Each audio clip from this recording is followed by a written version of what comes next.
Los Angeles 1951. The door is already closed when the joke lands. It's a heavy door, solid wood, no glass, the kind that seals a room off from the rest of the building. Inside, the air smells faintly of tobacco and fresh paper. A single window lets in pale morning light filtered through smog and Venetian blinds. Dust hangs motionless as if the room itself is holding its breath. Frank Sinatra sits at the long conference table, jacket still on, hat placed carefully beside him. He hasn't taken it off casually. He's set it down with intention, like someone who knows this isn't a social visit.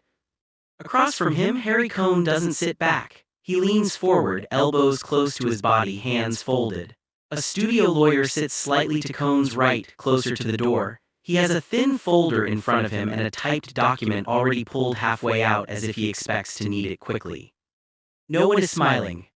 Sinatra breaks the silence first. His voice is steady, familiar, smooth enough to almost pass for confidence.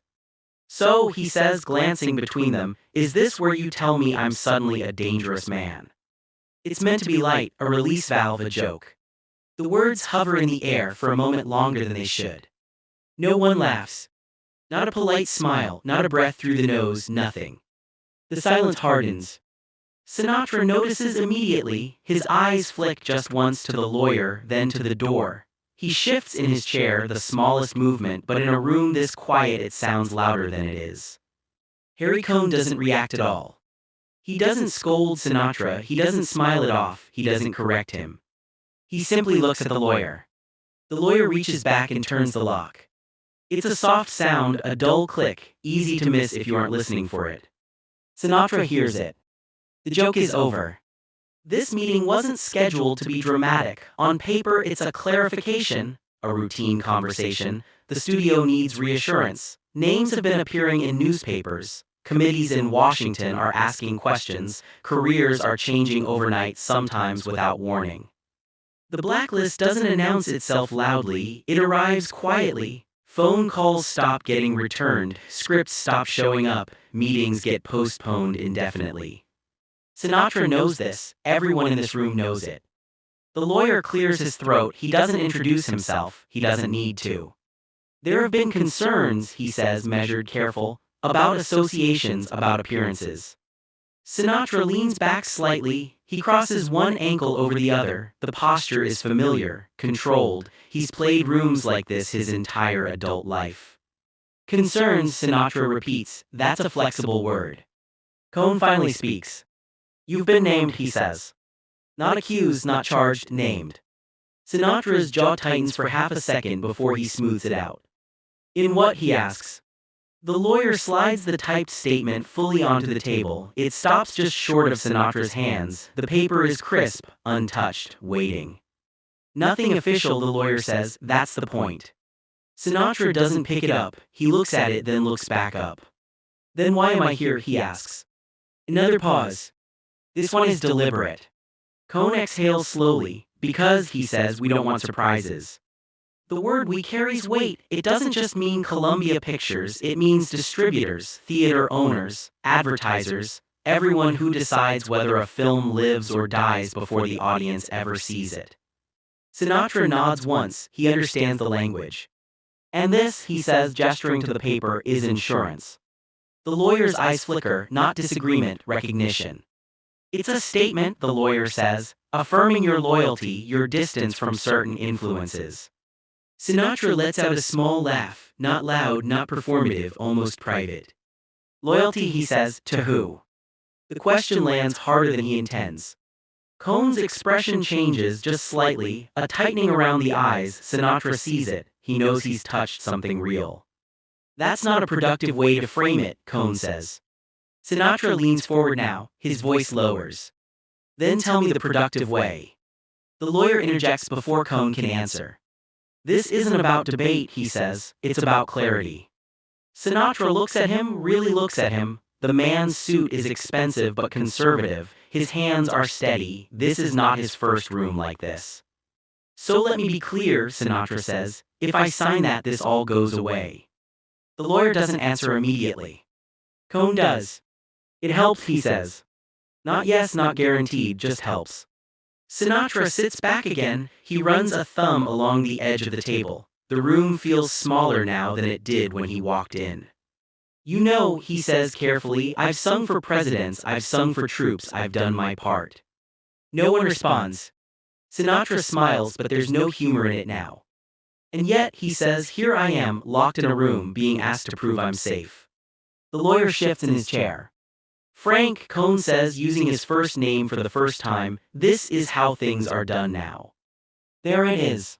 Not an explanation, a warning.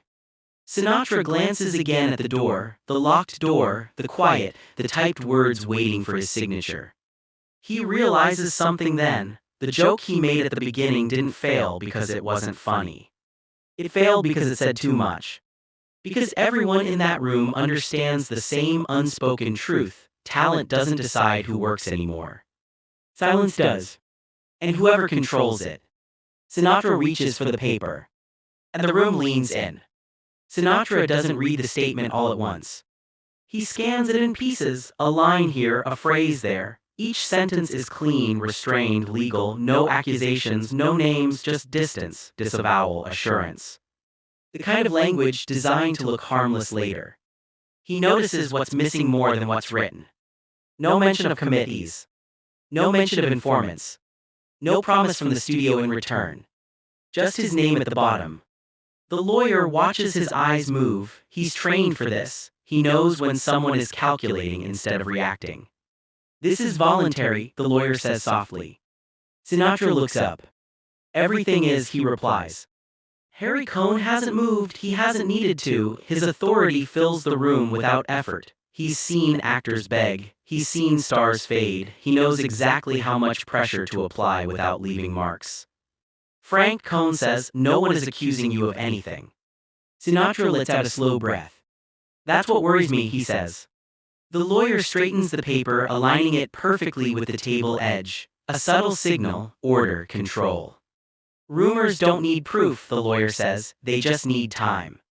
Sinatra nods. He knows how fast whispers travel in Hollywood. He's watched friends vanish between projects.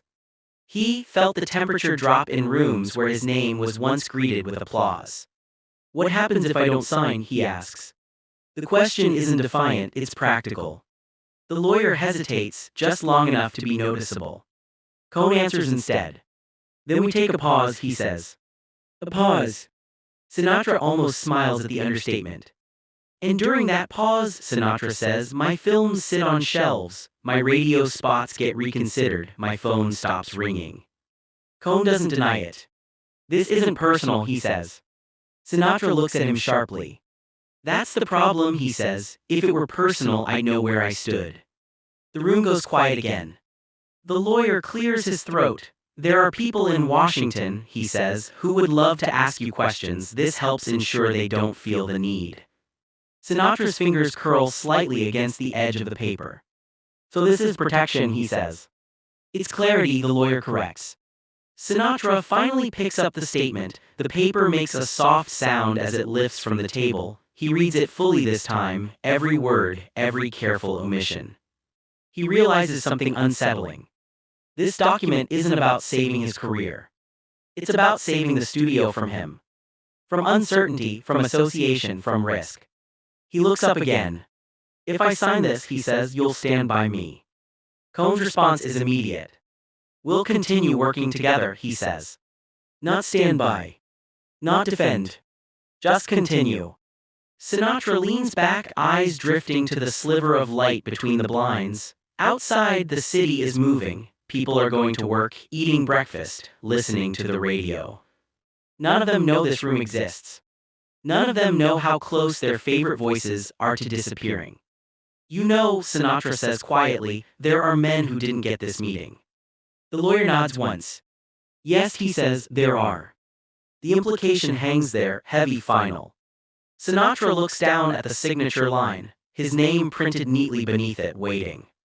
He thinks about how quickly reputations change, how loyalty is measured now, how silence has become currency. He thinks about the joke he made when he walked in, how it died in the air, how it revealed too much. Who else has signed this, he asks. The lawyer doesn't answer. Cohn does. Enough, he says. Sinatra studies their faces. He sees no malice, no satisfaction, just procedure. This isn't punishment, it's maintenance. And that makes it worse. He reaches for the pen. But he doesn't sign yet. Let me ask you something, Sinatra says, eyes still on the paper. If this works, why does the door stay locked? The lawyer glances at the handle, at the lock. Cohn smiles faintly, not warmly.